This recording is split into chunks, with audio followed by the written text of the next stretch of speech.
Recording in progress. All right, today's live training, I am teaching you guys how to promote easy fat loss. So we're gonna get into all those details real quick. I was going to train you guys today on why you should choose HIT, H-I-T, versus the other form of HIT, which is H-I-I-T. But I decided I was gonna teach you guys that another week. So yeah, so let's go ahead and get into it. Let's see. All right, today's live training, I am teaching. Okay, there we go. Okay, so I know fat loss can be a struggle for a lot of people. They'll try a diet, multiple different diets. They'll try eating less, they'll try exercising more. But even though they have clearly made changes in their habits, in their daily lives, they still have a hard time losing fat. And there can be a few reasons why that can happen. One big factor could be mineral status. Either you're deficient in some key minerals, and that's throwing other minerals out of balance. Which really comes down to like nutritional value of food and things like that. But it's not just limited to that. I do think that would be a really great training for me to do someday, talking about mineral status and how it affects your body composition and being able to lose fat and even build muscle. But I feel like that would probably be a bit complex. For like non-clients, that is. So I'm not sure. I'll have to think about that. But yeah, minerals can be a big factor, making it difficult to lose fat. Stress can be a big factor that is underrated in terms of like how big of an impact it can have. So for example, like let's say you're chronically stressed, either mentally or physically. Like let's say you've had a ton going on in your life, like a very busy schedule, so that's like mental stress, and then maybe even some physical stress, like say you've been dieting for a long time, or maybe working out multiple days per week and it's just very hard on your body. That can also make fat loss much harder. So there are multiple factors. I'm not going to get into all of them because it's just too much to cover in one training. But I am going to give you guys some essential tips and like modifications that you can easily incorporate into your daily life to make fat loss much more easy. So the first one is you're going to want to make sure that you're getting morning sunlight, specifically UVA rise, which is when the sun is about 10 degrees above the horizon. Now for where I am in Texas, that's typically about 7:26, 7:30 a.m. So it is going to be slightly different for everybody depending on your location. But, and I did cover this in more detail in another training. I think it's called managing mental and physical fatigue. Hold on. It's, let me pull it up real quick so that if you guys need it, you guys can reference it. It is called, Fix Daily Physical and Mental Fatigue and Inconsistent Training While Busy. So basically it goes into like basically how you can prime your energy for the day, boost your energy in a substantial way, and it helps with fat loss, leptin levels, motivation. It's really amazing. So I highly recommend checking that out. So what that UVA rise is going to do is it's going to set your hormones for the day. Our bodies are designed to operate in basically be awake during light hours when the sun is out and sleep when the sun is not out. And when you actually sync your body to that, it has a profound effect on your hormones. in releasing the correct hormones at the right times and in the right amounts. So that's a really big thing. And then you're also, number two is you're also going to want to only eat during daylight hours. Again, that ties into how our bodies are naturally designed, our circadian rhythm, which is basically our body's internal clock for hormones, and all that cool stuff. So that is really impactful too. Now, something that I've never talked about, I'm going to delve into now some like eating modifications that you can easily incorporate into your life that really impact your ability to easily lose fat. So this next one I've never really talked about before, and that is you should take a shot of vinegar before each of your meals. So let's say you're having 3 or 4 meals a day. You'll want to have a shot of vinegar beforehand. Now, what that does is there have been multiple studies that show that whenever people take vinegar before their meals, it dramatically reduces their blood glucose response after eating. So your blood glucose response, basically after you eat a meal, no matter what you eat, you're going to have a rise in your blood sugar. If that rise is too high and you don't have the insulin levels to match that blood glucose spike, that leads to fat storage. It leads to energy crashes. It leads to inflammation, insulin resistance, all kinds of problems. So it makes fat loss much harder. So basically what the vinegar does is it reduces that. There was one study that showed that it reduced it by up to 30%. That is really impactful. And everybody can do this, and I recommend everybody do this, but particularly if you have diabetes or any like inflammatory disease, it's very, very helpful and powerful. So to do that, you'll just want to have about a tablespoon of vinegar and mix it with some water. I don't recommend doing just a straight shot of vinegar because that can be hard on your esophagus. It'll burn. And it's not very good for your teeth enamel either. And then the other one that you're going to want to do, still in the vein of eating habits, you're going to want to eat your food in a specific order. And that order is eat your veggies first, proteins and fats second, carbs and sugars last. Now, the reason for this, again, ties into what I just talked about with the vinegar. There are studies that show when you eat your food in that order, you have a lower blood glucose spike, which again is better for overall fat loss, preventing fat storage, energy crashes, all that stuff. Now, so some studies covered like basically comparing basically 2 types of meals. In these different studies, they showed people eating basically the exact same meals, but eating them in a different order. One group ate the food in the order that I just mentioned: veggies first, proteins and fats second, carbs and sugars last. And the other group, I don't know what order they ate it in, but it was in a different order.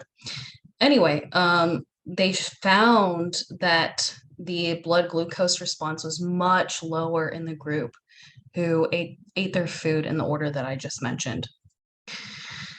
The other thing that you're going to want to do is have a 5 to 10 minute walk after your meals. Again, this ties into the whole blood sugar response that your body has after meals. If you walk after your meals, it reduces that blood sugar response dramatically, which again reduces fat storage, makes fat loss much easier, reduces energy crashes. So if you're paying attention, all of these things also help with sustained energy throughout the day. So if you typically like come back from lunch, you're going back to work and you frequently feel tired after lunch, then these tips can help there as well, making you have more energy throughout the day. So the science behind this, again, there was a study done that basically had diabetics walking for 5 to 10 minutes after meals. And they concluded that doing so, it was either just as effective or more effective than metformin. Metformin is a diabetic medication to help lower blood glucose in diabetic people. And frequently, a lot of fitness competitors or bodybuilders who don't have diabetes, they will take metformin for the benefits of being able to lose fat more easily because of how metformin reduces the blood sugar response. So yeah, either way, whether these walks were just as effective or more effective than metformin, like that is really powerful. And it's a natural way to do that versus metformin, which is something that is prescribed and not natural. Okay. And then, so the other thing that you're going to want to do is have most of your meals whole foods. Now, I'm a firm believer in being balanced when it comes to your nutrition. Like, is eating whole foods 100% of the time more healthy from like just a pure health standpoint? Yeah. But like, is that sustainable for everybody? More than likely, no. Yeah, just as much as you can, I would say in general, like 80 to 90% of your foods being whole foods throughout the day. And the reason why I recommend that outside of obvious health reasons is so there was a study that compared two groups of people. One group, excuse me, I just ate dinner. Sorry, guys. One group ate only whole foods and the other group ate only junk food. Now, between the two groups, they both were eating the exact same amount of calories and the exact macro profiles, so same amounts of fats, proteins, and carbs. At the end of the study, they found that the group who was eating whole foods burned more calories throughout the day than those who were eating only junk food. And if you look at it from a, what's the word? If you look at it from a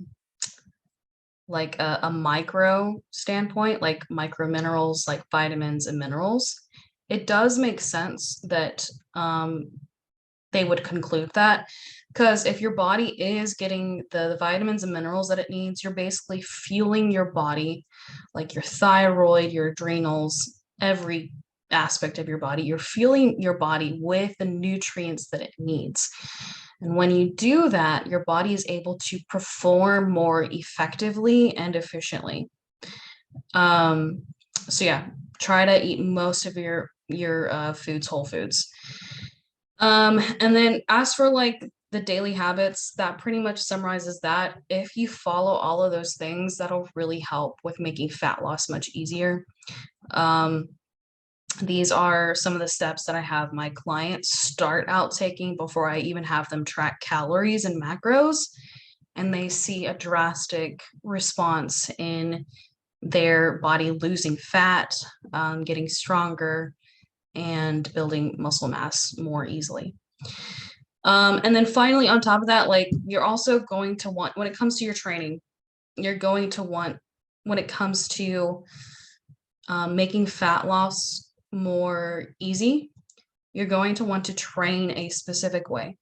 One, you're going to want to prioritize weightlifting over cardio.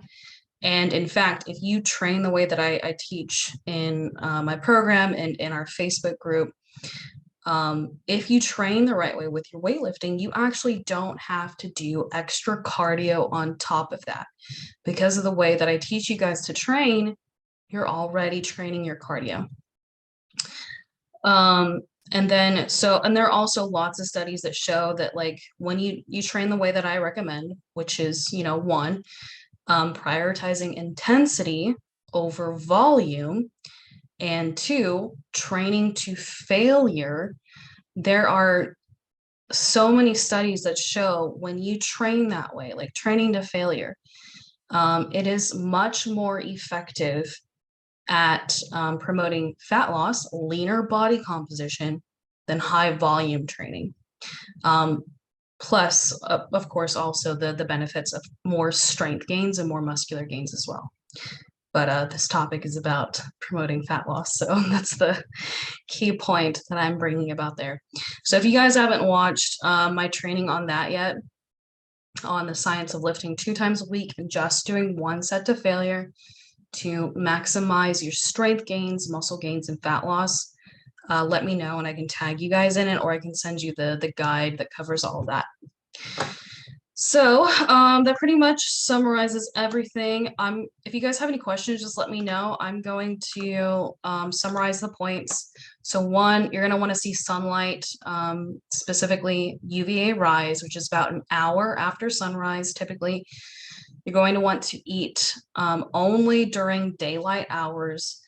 Have a shot of vinegar before all of your meals. Eat your foods in this order: veggies, proteins and fats, carbs and sugars last. You're also going to want to have a 5 to 10 minute walk after your meals. That doesn't just have to be a walk. That's just an example. The point is do some form of light physical activity after your meals. So this could be like vacuuming. It could be cleaning your bathroom, cleaning your room, dancing, just anything light and casual.